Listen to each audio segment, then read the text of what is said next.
Welcome back to Creative Therapy Umbrella. This is a place where we talk about all different types of creative arts therapy, expressive therapies, and creative approaches to therapy.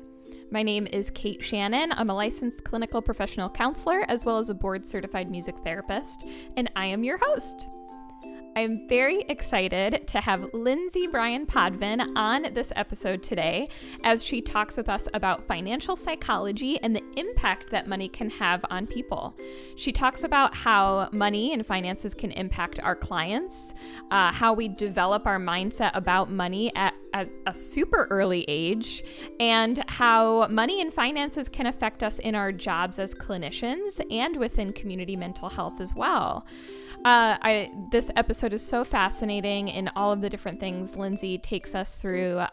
So many things I didn't know, both on financially on an individual level and finances and financial psychology on a systemic level. She gets into the nitty-gritty of a lot of different stuff in this episode.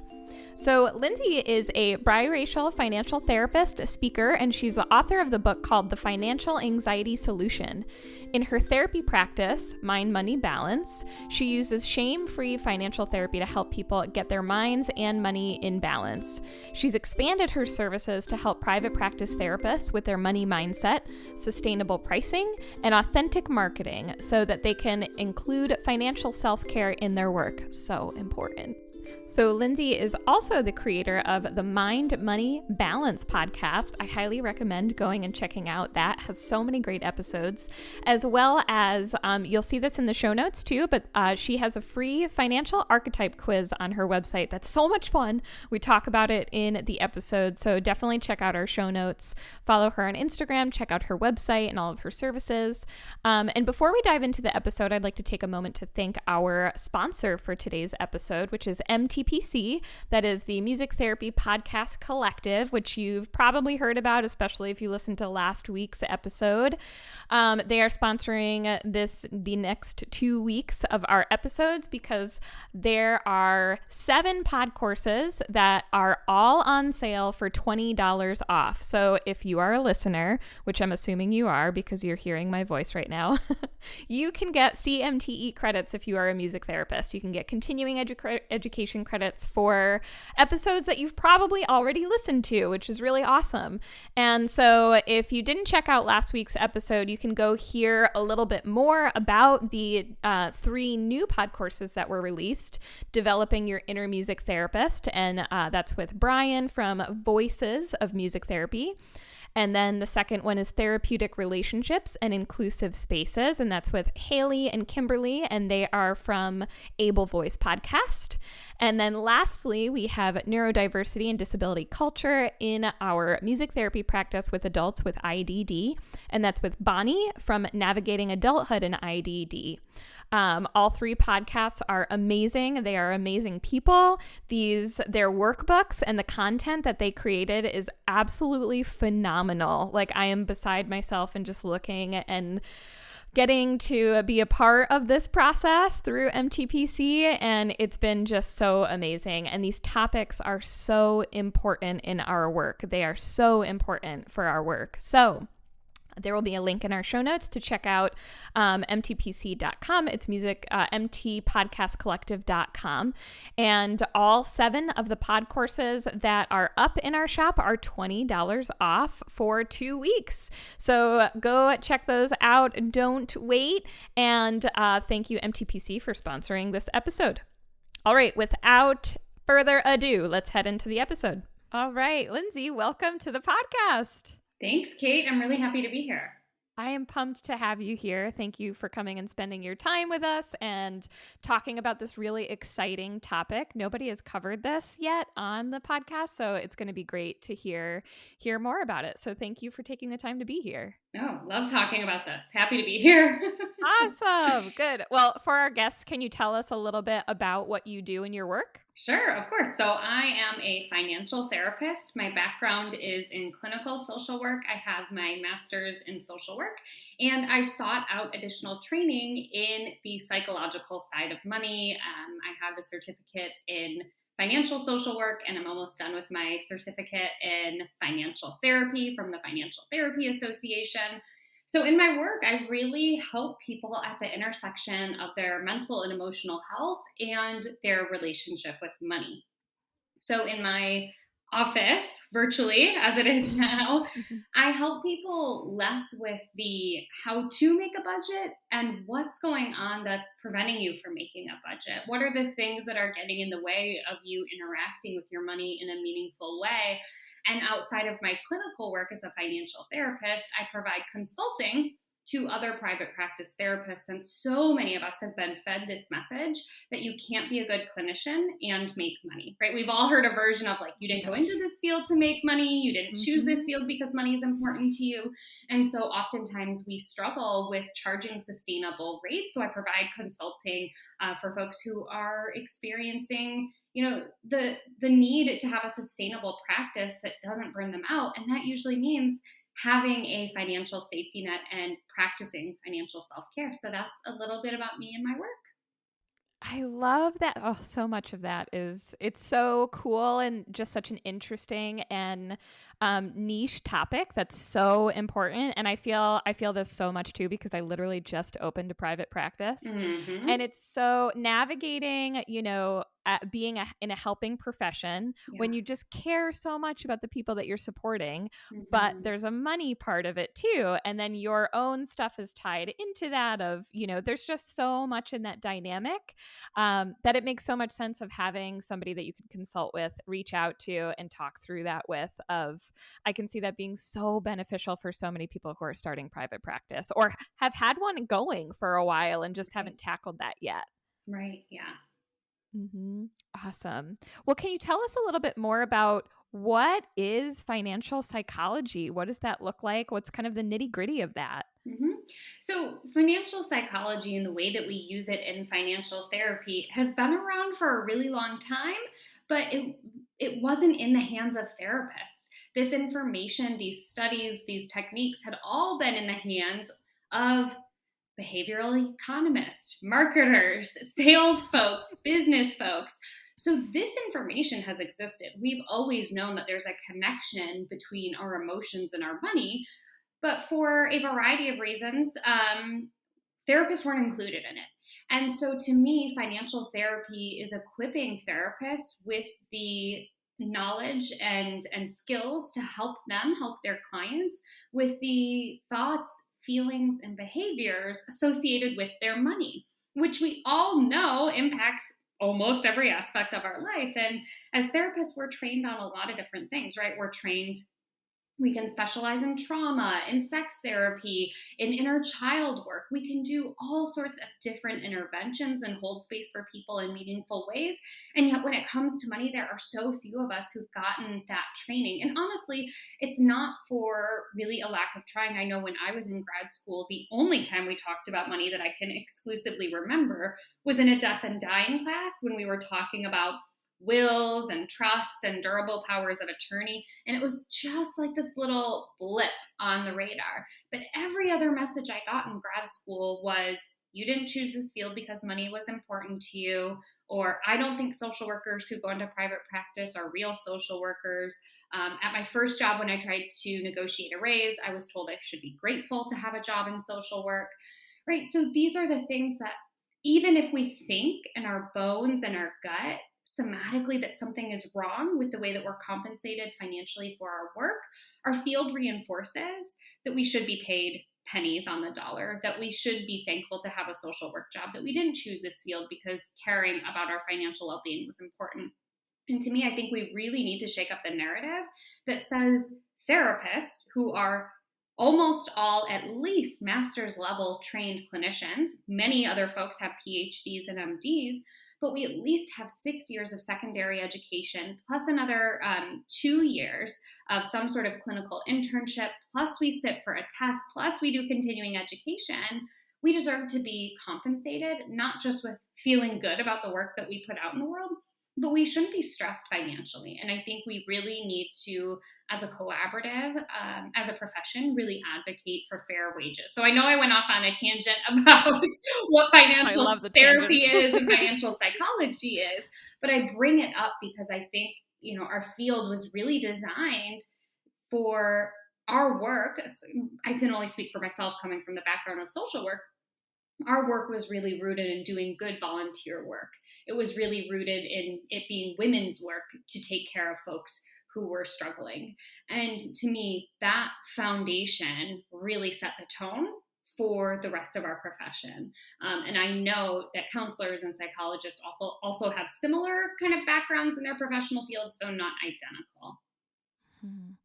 I love that too, of that. I feel like it's something not thought about frequently or not talked about for sure. Like you said, of Mm-hmm. just talking about money in general as a Yeah. therapist or within therapy, but that shaking up the narrative too, of that we've all kind of have to like come together and realizing like this isn't a healthy narrative to be having for us to sustain the work that we do and have, meaningful work and be able to sustain it.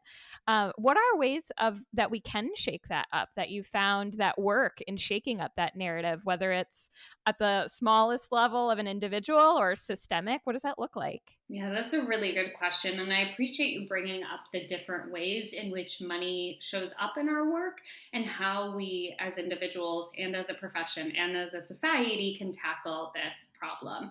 And when we think about the different things that impact our relationship with money, Kate, you're spot on, and that it starts at home. We know financial psychology has pointed at around the age of 7 or 8, most of us have determined what our relationship with money is, meaning we make a decision about what we think money means to us. Are we allowed to spend it? Are we allowed to save it? What does it mean to earn money? What does it mean to gift money, to loan money? We already have our beliefs about that by the time we're young children, like really elementary school aged. So we have that individual level. Then we have that next layer out, that interpersonal level of what do our partners, our friends, our family members say, think, believe, do with their money, and how does that impact the way that we view money? And then further out, we have our community, we have our policies, and we have our culture that tells us what we are and aren't allowed to do with our money. So to me, I think, coming at it from the therapeutic perspective, we can start at it from an individual and an interpersonal level. First, kind of taking a look at our beliefs with money. How true is it that money makes you greedy? How true is it that you have to save money, otherwise you're bad with it? How true is it that if you have loans, you're a bad person, right? Exploring all of those different beliefs around money and trying to sit with it with curiosity and go, why do I believe this? How is this belief serving me or not serving me is kind of step one. And then when it comes to the professional field, being really comfortable and confident advocating for financial self-care and financial wellness. I think as folks in the mental health space, we are so good at advocating for our clients. We are so good at saying, let's try something else out. Here's a variety of tools that you can use. We want our clients to have whole, safe, rich lives. We do. And a cornerstone of that is making sure that they can afford it. And so when it comes to our profession, when we hear things like, oh, I could never raise my fees if you're in private practice, checking in with your colleagues and like asking like, hey, why? I was going through the process of raising my rates and I kept doing all this mental gymnastics in my head. Could we sit and chat about how you came to raise your rates? And you'll notice right away that there is this big wall, this big boundary that goes up in a lot of us where we're like, I don't want to tell you how I raised my rates. It might bring up something in our own heads where we're like, oh, I haven't even ever raised my rates. I hadn't even thought about that. And then also, I'm a huge fan of salary transparency if you're in a more traditional workplace. So if you're employed by a hospital setting, healthcare setting, inpatient setting, school, anything like that, salary transparency can be beneficial to all folks, to know how much money you should be paid for a certain position and what is a general salary range for the type of work that you do. Navigating the negotiation space, but not knowing what other people are being paid really puts you at a disadvantage. And with salary transparency, not succumbing to this crabs in the bucket mentality when you see somebody else who maybe is being paid more than you, not feeling like you have to tear them down, rather thinking, what can I do, whether it's in my team or my department, to advocate for wages like that person?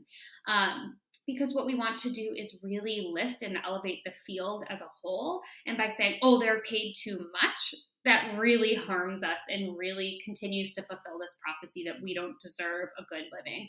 And then on a policy and societal level, there's so many other things that go on. Yes. So it depends on where you are in your life and what feels good to you, whether it means, writing letters to your senators and Congress folks about making sure that we have paid parental leave, making sure that we have FMLA, making sure that there is mental health parity as was supposed to happen with the Affordable Care Act. But as we know, a lot of times the Affordable Care Act, while it was really well-meaning, didn't roll out exactly in the way that it was supposed to. So in a lot of places, you aren't compensated the same for mental health care work as you would be for physical health care work. So those would be just a few things to kind of consider.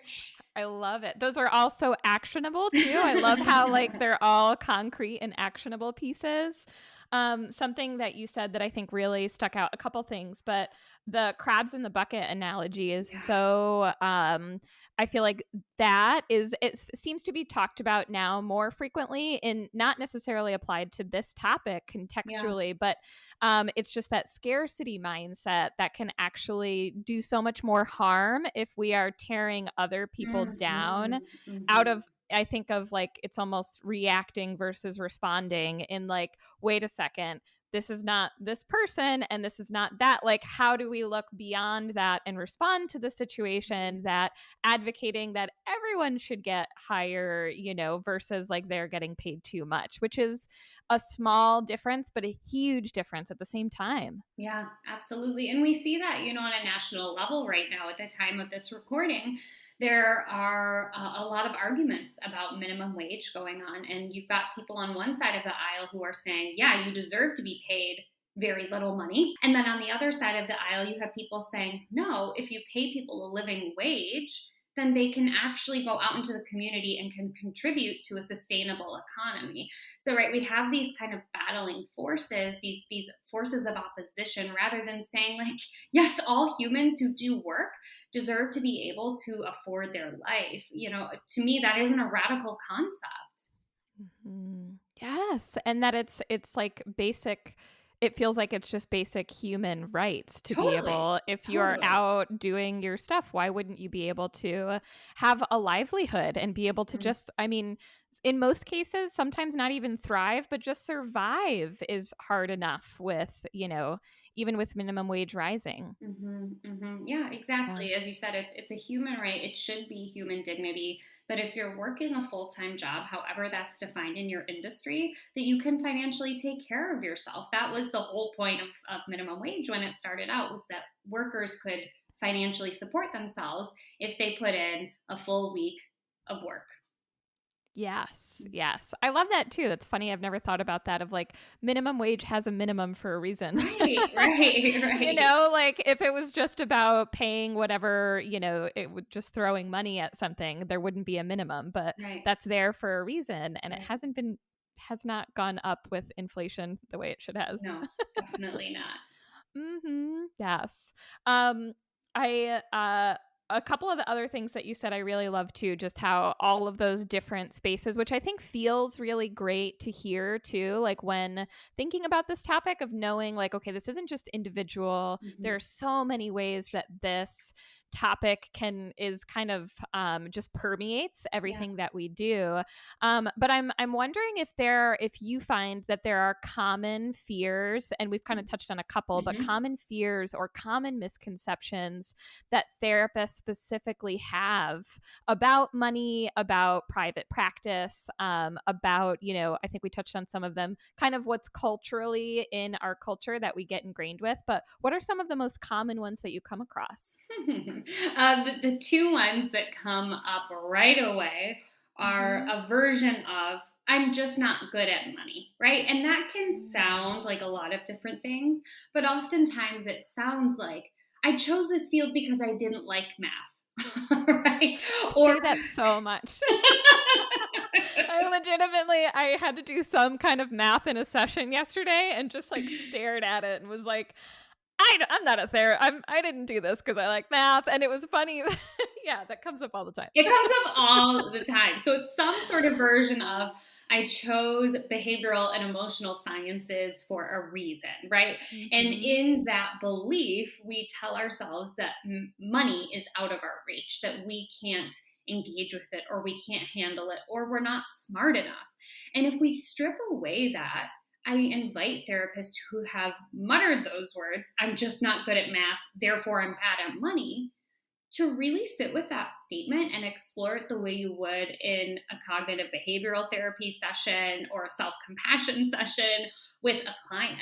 And likely, if you were sitting across from a client who had, almost 20 years of school underneath their belt and had to go through all of the things that I'd mentioned earlier, and who had started and filled or started and was growing a business, which is, what it is when you own a private practice, you're a business owner, you likely wouldn't to say to them, oh yeah, you probably are too dumb to get it, right? We wouldn't do that. We would elicit all of the strengths that come with having persevered and all of the different resilience that had to happen to get a person to where they are today, and to help them understand that money is mostly emotional.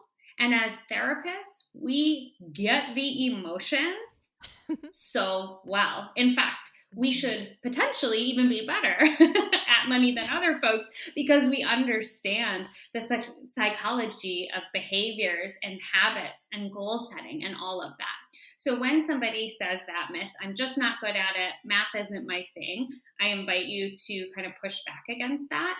And then the other incredibly common one I get is, if I do or don't do something, I'll lose my clients. If I raise my rates, I'll lose my clients. If I say I'm not working on Saturdays and Sundays, I'll lose my clients. There is always a version of that I hear floating around, and that is absolutely tied to our relationship with money, because money is absolutely one form of energy exchange, but so is your time and your expertise. And working nights and weekends, seeing 7 clients back to back, not giving yourself space to breathe or take a break is also probably not the best way energetically to show up for your clients. And so if we can think about raising your rates and creating some scheduling boundaries as a way to practice financial self-care, or maybe if financial self-care freaks you out, just practicing self-care, I think that can be a helpful reframe. And to date, anytime I have raised my rates, I have not lost clients. Anytime my colleagues have raised their rates, they've not lost clients. That doesn't mean that there might not be some resistance or pushback. And it also doesn't mean that you can't offer something like a sliding scale or some sort of therapeutically appropriate alternate. So maybe instead of weekly therapy, every other week therapy, if it's clinically appropriate, right? It doesn't mean that you have to be a jerk about it when you raise your rates. You can do it with compassion and with empathy. And to me, it also provides this really beautiful space to model for your clients the importance of advocating for yourself, for advocating your own boundaries, and to show them that if you're going to have an uncomfortable conversation, a therapist office is potentially a really great place to have it. So I would say there are a lot of fears and misconceptions about money, but hands down, the biggest two are, I'm not good at it, I'm not good at math, or if I do this or don't do this, I'll lose all my clients. Yes. And I mean, both of those are so just so rooted in fear, like the conditional beliefs of, if I don't do X, then X something else will happen. Or if I do this, then if I keep my rates the same, I'll keep all my clients. Both of those sound very much, which is so funny because, again, like you said, as therapists, we should be able to recognize this, but it's so hard when it's yourself. Like, it's such black and white thinking of, well, if it's this, then that won't work. And it's, not realizing that we can have the not just two separate things, but we can raise our rates and our clients can stay, and we can navigate the hard stuff. Like you said, the perfect place to do that is a therapy office. Yes, exactly. Yes, yeah. That's interesting that those are the common money fears. And I'm interested how listeners feel about that too. Definitely write in and let us know if that was like on the mark. If you're like, yep, that's me. I can definitely resonate with one of those for sure. Being like, yep, I feel that. That thought has Yeah. gone through my head. Yeah. Mhm. um, so, in moving through some of that, like relationship with money, of how we kind of navigate our own relationship as therapists with money, what would you say? What does it look like with a? I don't want to say bad, but like a Mhm. negative or a non doesn't serve you well kind of relationship with money versus a positive relationship with money. What does that look like from the outside? Yeah, I appreciate the clarification there that there is no bad relationship with Hmm. money, but there can be helpful and unhelpful, or healthy and unhealthy relationships with money. Um, because I specialize in financial anxiety, I'll speak to that. And it doesn't mean that your relationship with money only shows up in an anxious way, but I think it's an easy one to discuss.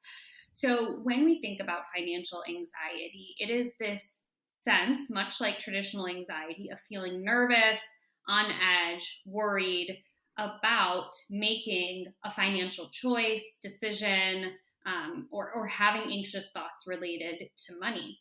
And how I often see it manifest is in one of two ways, usually perfectionism or procrastination. And I should also clarify that with financial anxiety, there is not a certain dollar amount that suddenly you snap your fingers and it goes away, right? Anybody can experience financial anxiety regardless of income or net worth. Um, so keep that in mind as we talk about a relationship with money.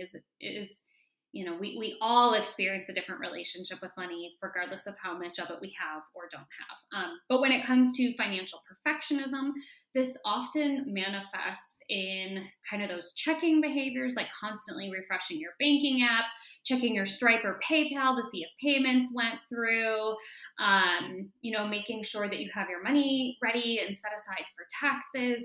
It can look like trying to choose the best thing. So, trying to choose the best electronic health record, trying to choose the best um, domain hosting platform, trying to choose the best email service provider, right? Because we don't want to make a mistake with our money. And so this perfectionism can really become debilitating in that we often spend so much time in the checking and thinking and researching that we don't often end up actually doing whatever it is that we are hoping to do. Whether that is opening up a savings account, whether that is raising our rates, we can spend so much time in this kind of contemplation, pre-contemplation stage that we don't actually take action. So that is one side of it. And then the other side I would say is the procrastination stage. And that is often rooted in perfection as well, if I'm being totally honest, which is like, if I Hmm. can't do a good job at it, I'm not going to do it at all. So if I can't write the perfect fee increase letter, then I won't write it at all.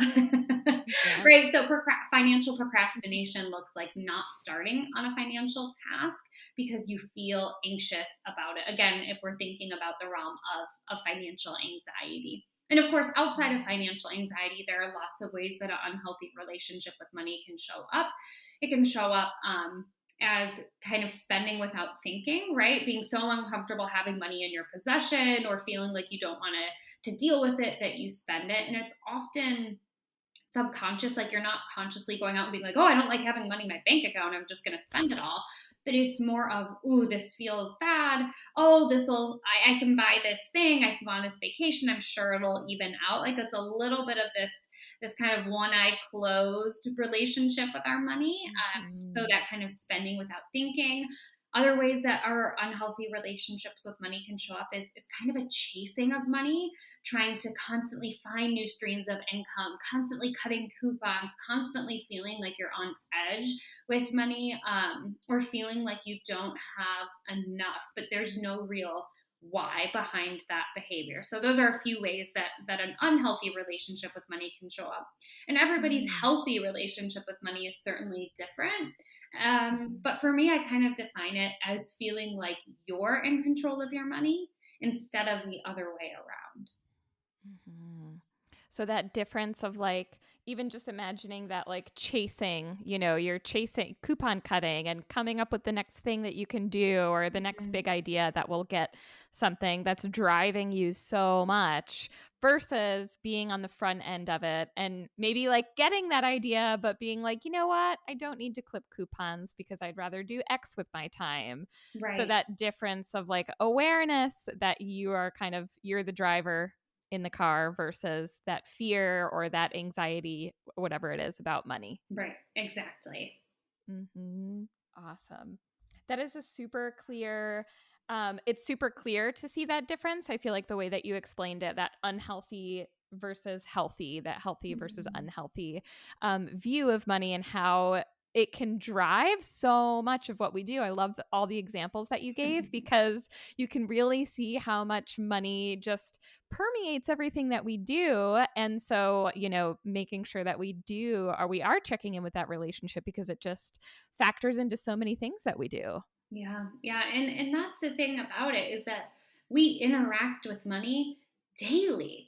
Whether it's, directly or indirectly, we are earning money, we are spending money, we are loaning it, we are paying interest on it, we are investing it, we are losing it, right? We are Mm-hmm. interacting with money all the time. And just like any other force or kind of factor in our life that we spend so much time with, we need to examine our relationship with it and make sure that it's working for us. So I think it's important for folks who are listening, if they're like, "Wow, I never really thought about my relationship with money before," to be really gentle with yourself. That our society doesn't really spend a lot of time talking about a relationship with money. Our society tends to spend time shaming us for what we do or don't do with our money. Mm-hmm. Definitely. And I think, especially again, that is compounded as therapists, social workers, counselors, um, in being in a helping field too, Yeah. is, I feel like we do get that and as a general. And then, even more again, back to like one of the first things that we said, we kind of get that of like, oh, well, you're in this field to help people. You didn't get in this field for the money, Mhm. all of those things where it can feel shameful or like, oh, I just don't need to worry about that. I can just kind of put that Right. on the back burner. Right. Yeah. Well, for anyone listening, and for, if people are starting to reflect on like, wow, what is my relationship with money? How do I go about changing that? If people are really feeling validated and heard through Mhm. some of this, what are some ways that we can kind of transform our relationship with money, not only for ourselves, but then, of course, like you said, too, in that modeling way that can kind of have a ripple effect to our clients? What does that look like? Mhm. When it comes to transforming a relationship with money, the first step in any kind of behavior change is first assessing where you are right now. What is your current relationship with money like? And if you're not sure, I encourage you to think about the times in which you directly interact with money and see what thoughts and feelings come up. Meaning, when you log into your bank account, are you feeling nervous and on edge? Are you a little bit uncertain of what you will see? Or are you feeling excited to see your paycheck get deposited, right? Not that there's a right or wrong with either of those responses, but just noticing where you are. What are your beliefs when you get a tax refund? Do you start challenging, like, oh, I can't believe the government took my money? Or do you go, wow, that was kind of nice automated savings for me, right? Started to notice what comes up for you when you interact with money. And then kind of check in and see if it's serving you. Does it help you to believe that you shouldn't earn money as a therapist? How is that helping or harming your practice? How is that helping or harming your clients and your family and your loved ones? Um, so, first, kind of take stock of what you really believe and how it's helping or harming you. And if you're finding that it's not serving you in a meaningful way, start to think about, as we talked about, Kate, at the beginning, start to think about those different kind of layers and assess where you might need the most help or the most support. So, do you need the most help in an individual realm? Then it might make sense to see a financial therapist. Or is it really important for you to be kind of advocating for policies and societal change? Well, then you can kind of seek out organizations that might be doing boots on the ground work in those arenas, right? So figure out where you're struggling and see how you can find support in that way. And support is huge, right? When we think about engaging with our money, so many of us try to do it alone because that's the message most personal finance folks teach us, right? They say, you're so stupid you took out debt. How come you didn't know you weren't using a budget? What's wrong with you, right? And there's a lot of this myth of pull yourself up by your bootstraps, which I think by now we all know is exactly that, a myth. But when it comes to personal finance, that's still the dominating narrative, that you and you alone have the power to change your money. And while, yes, we as humans have a lot of freedoms and flexibility to change certain things about our life and certain ways that we interact with money, there are things that are real barriers, and they aren't just mindset blocks. Like, it's very real that women didn't have access to bank accounts and credit cards without their husband's or dad's approval until the 60s and 70s. That's a very real barrier. It's a very real barrier that undocumented immigrants don't have access to the same type of banking that folks who are documented do, right? These are real barriers. So we have to take into account the societal and policy implications that are on us, and also take ownership for the things that we have control over, right? It's again, to go back to what you said earlier, Kate, it's a both and. Yes, I can work on my budget, and I can make sure to vote for somebody who believes in economic equity, right? Yes, yes. I love that, again, that there's individual things you can do, taking notice of just, which is, I feel like it's just so much of therapy of like, one of the first things you have to do is be aware, building that awareness and how you respond and what that looks like, but then also having that action in how we can kind of transform that relationship in that systemic level Right. too, of that it's not just us doing it alone, and we can transform our own individual relationship, but also we can have that change on a larger level. Right, exactly. Yes, I love that. I'm wondering if you can tell us a little bit about, because I just totally did this quiz on your website and it was so much fun. If you can tell us about the different archetypes that there are for, I forget what it was called, but like financial archetypes. But if you can tell us a little bit about that and what that looks like, so that listeners can we'll put a link in the show notes so they can hop in and take that quiz to find out who they are too. Sure. So there are 4 unique financial archetypes, and they were adapted from this idea of money scripts by a group of researchers who wanted to figure out different money disorders. These disorders are not in the DSM. They are not, mental health illnesses. But they were trying to get a sense of what are some of the kind of patterns that people have with money. And so they found these unique 4 different sets of beliefs that people tend to have. And while I think they're really helpful, I also don't think they're all encompassing. 2 of the bigger areas of improvement, I guess I would say, with that study and with those scripts are that of the people that they sampled to kind of come up with these disorders or these scripts, 81% were white and 64% were women. And to me, I think, we should all know as researchers by now the importance of having a representative sample, but especially over the last 18 months, it's so important to be cognizant of true diversity, equity, and inclusion. And when it comes to mental health studies and papers, I think we have to be really, really careful about taking a study and just kind of plastering it everywhere without doing our due diligence. So I think that study has a lot of merit, and I do think there are 2 big asterisks with it. So from those money scripts, what I found in my work was that there was more nuance to it, in that the money scripts were really developed to label and disorder people. And to me as a social worker, that's helpful, but it's not everything.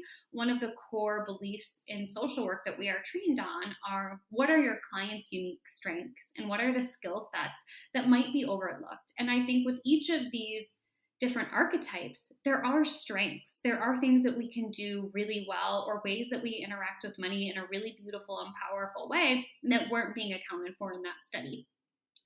So I kind of took a look at my clients and what was coming up and what they were doing really well, where they were kind of getting stuck, and also layered onto it these different lenses of taking away the shame that comes with feeling like you belong in a box. So, anyway, all that to say, there are Yeah. four I different. love that. I'm Thank glad you you. explained that because I had no idea. Like, it's really interesting to how you came up with that, and like, Yeah. and too hearing especially when it's related to a study too, of Hmm. knowing the downfalls, especially in not having a clearly representative group of people, Right. and then knowing like, okay, how do we base this and move this forward? It was really really cool to hear how you developed that. Well, thank you. Thank you. Yeah. Yes. I spent 4.5 years in psychiatric research. So there's still that academic part of my Yeah. brain, right? I love Um, it. Yes. Thanks. Thank you. Yes. So these four financial archetypes are really essentially how we engage with money when we're feeling good and when we're not feeling good. And they kind of run the gamut, but more or less when I go through these archetypes with folks, they almost immediately see themselves in one of the four. And what these archetypes do, just like any sort of good assessment tool, is it provides normalization and validation that the way you interact with money is, you are not alone in it. Like, plenty of people Yeah. also think this way about money or feel this way about money, and there's nothing wrong or shameful about belonging into one of the archetypes. So there are blissfully ignorant, the money admirer, the doomsday prepper, and the free spirit. And they each have their strengths and their challenges and different ways that they interact with money. Yes. I love that, the strengths and challenges. Mm. That is, I think what I really enjoyed about that of like, oh, like, okay. I think too, you like for when you recognize yourself and seeing it, or just taking the quiz was really helpful for me. And that was really like, I had to sit there for like a couple of them and be like, what would I do? But seeing that, getting to the end of it and being like, oh wow, okay, I can actually see my strengths. I think you can Mhm. maybe like on the outside really align with something by the negatives pretty quickly of like, oh yep, that's totally me, but not seeing the strengths as quickly. So that was so valuable to be like, oh, but there is this really beautiful part of that too, of that archetype. Yeah, yeah. Thank you. I'm glad that that was validating for you. Yes, totally. Yes, I love that. And feels so valuable as a, therapy wise is like, Mhm. okay, cool. This isn't just like I think it's a whole different thing, especially I think this goes into why I loved how you explained it too, is it's not just like a random quiz that's kind of like, how do you deal with your money? But like there's so much more behind it and thought behind it, and Yeah. really helpful in understanding like, okay, it gives you kind of a framework to where you can go and move forward. Thank you. Yeah. Yes, totally. Well, as we begin to wrap up, I would love if you could tell us if there's actually one thing I was going to ask you too, especially since we did talk about so many things on things we can do on an individual level as well as interpersonal and systemic.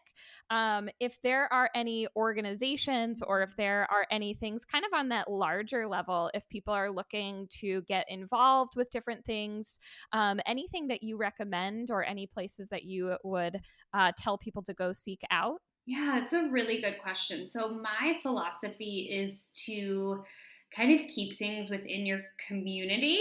And I know Uh that huh. sounds so counterintuitive based on what I just said, but the reason I say that is, you know, your community better than anybody else. And I find a more immediate payoff in engaging with community organizations that are doing work on the ground that aligns with you. So for me, I have volunteered with Circles, and the full name is Circles Out of Poverty. They're actually a national organization, but they are only in certain counties. And what they do is they partner somebody in poverty with somebody, two people usually not in poverty, to help provide circles, a more broad social network of people outside of their socioeconomic status. Most of us are segregated not necessarily just by race, but by socioeconomic status. And for folks who are in poverty and are working their way out, that can be one of the biggest barriers, is not having other people to ask, hey, like, I really need help with my college registration, or hey, I'm so sick of my job. Do you have any leads for a job for X, Y, and Z? So for me, that's been personally really valuable. So I would encourage you to seek out similar organizations or organizations that align with you. It doesn't necessarily have to be just about poverty. You can also say, look, I want to help women with their negotiation skills, since there's such a gender pay gap. You can say, look, immigrant rights are really important to me. I want to volunteer with an organization that helps undocumented immigrants ensure that they have access to banking or something like that. So while I don't have like a place to go, I encourage you to check out what's going on in your town and in your county and see what different opportunities are available there. I love that. I think that resonates so much too, of like, you're really getting to see how the ripple effect of that too in your community, of how much that change happens. And that's so satisfying to be a part of that. Yeah, definitely. Yeah, so fulfilling. Awesome. Well, also for listeners who want to get a hold of you and follow you, take your awesome quiz, where are places to find you and to reach you at? Yeah, so my business is called Mind Money Balance, and you can take my quiz at mindmoneybalance.com/quiz. My podcast is of the same name, Mind Money Balance. I am currently, at the time of this recording, on a little Instagram hiatus, but I'm usually over there at Mind Money Balance. Same thing goes for Pinterest. I think my YouTube channel is my full name. But at any rate, I would definitely take that quiz because A, it's fun and insightful, as Kate told you. Yes, but so also it opts you into the email list, which is one of the best ways to stay in touch with me. I don't spam you with a million emails. I send out 1, maybe 2 emails a week. And really what I'm doing with those emails is twofold. One, I'm usually sending out on Mondays like, hey, here's kind of what's going on in my world. But on Mondays, I also include some sort of intersectional money tidbit. Like right now, at the time of our recording, it's Asian American and Pacific Islander Heritage Month. It's also Jewish American Heritage Month and Mental Health Awareness Month. So you'll see these little factoids and stats about what's going on in the intersectionalities of money and our mental health and how it might show up in other domains as well. So if you are curious about money and the way that it shows up, it's also a fun little like bite-sized way to learn about the way that money shows up in our lives. Yes, and that's so impactful for our work of those little tidbits. I feel like they're digestible. We're not reading articles or having to do like any long-term, like I love stuff like that. That is so awesome. Thanks. Yeah, I've really enjoyed kind of, it's really aligned with what I do, to provide education in a non-shame-based way, but to also provide education to folks who might have had a gut reaction like, well, you can pull yourself up by your bootstraps, well, you can budget harder and do better, to help them see that there's so much more going on there than just a person not being a hard worker. If you're seeing a person who's struggling financially, or if you're a person who's experiencing financial stress, it's not an individual problem. Yes. I think with that analogy, I think all of the time, financial trauma, anxiety, all of these different things, that idea of pulling yourself up by the bootstraps, like, yes, but what if somebody doesn't have shoelaces? Right, exactly. You're going to be walking in very different shoes. You're not going to be able to get as far. It can be very, very different. You don't have soles on those shoes. There's so many different things that can look like. And I love that it's that you have that full approach, so that gentle approach, so that everyone can kind of see, even with the quiz too, of where you can kind of see where you are and where your relationship with money is, of any of those feelings that come up during that. Yeah. Yes, I love that. Awesome. Okay, well, in our show notes, there will be all of those links. So for listeners, you can hop right in there and get to all of Lindsay's stuff online. And the awesome quiz will be one of the first things up there. So go take it 'cause it's really fun. Well, Lindsay, thank you so much for being on and just sharing your passion and what you do. This was such an informative episode. Oh, it was really my pleasure. I love talking about this, and any opportunity to help therapists charge what the value of their service is worth, I'm there. Give me a mic. All right. I hope you feel as charged as I do after this episode.